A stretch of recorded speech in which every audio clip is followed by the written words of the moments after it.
welcome to God's 5 Minutes with Pastor Ed Wilson. Reach him at gods5minutes@gmail.com. Now, here's Ed Wilson with God's 5 Minutes. Hello, friends. Hear my cry, O God. Attend unto my prayer. From the end of the earth will I cry unto thee when my heart is overwhelmed. Lead me to the rock that is higher than I. Thus opens the 61st Psalm. The words can fit many occasions, but surely one of the most cogent is grief. Grief is the price of love. We live in a mortal world where the physical things we hold nearest and dearest can be taken from us at any time.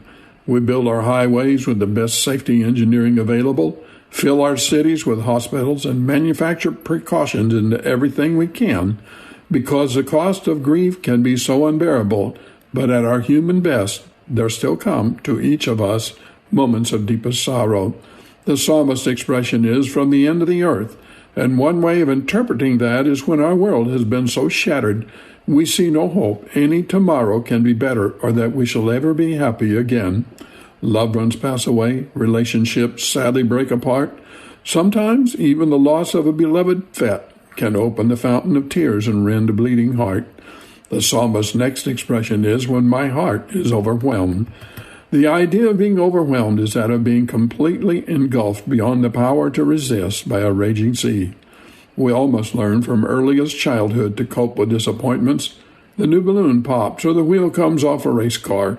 We develop mechanisms to deal with life's mishaps, traits like courage, resilience, readjusting goals. When our little girl's new dress gets splashed in a mud puddle and her world turns blue, it's so very natural to console her by explaining how we make it all better. Mommy can wash your dress and it'll be like new. Daddy can get you another one even better than this one. We try to provide a balm to the pain. And as we grow, life's disappointments tend to deal with bigger events than a toy car or a muddy dress, but we use the same coping systems and work to make them to a higher level of efficiency, because that's how we become upright and buoyant again after the emotional wave has washed over us. But some waves overwhelm our greatest resources.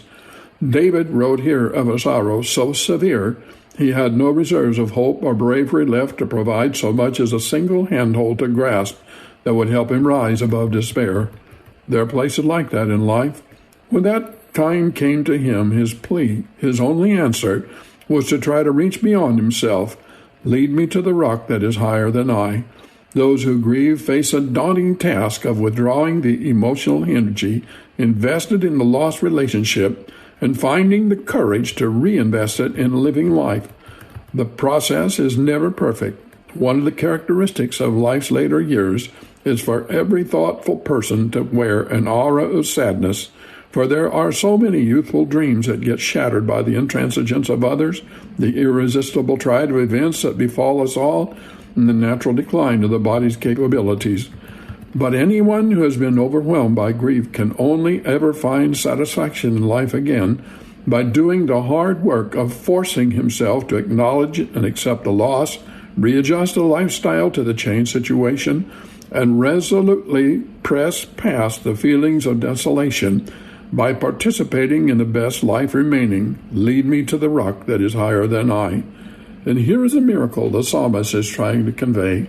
As an old song has it, other friends may bless and comfort, speak a kind and cheering word, but the balm to heal the heartache only Jesus can afford.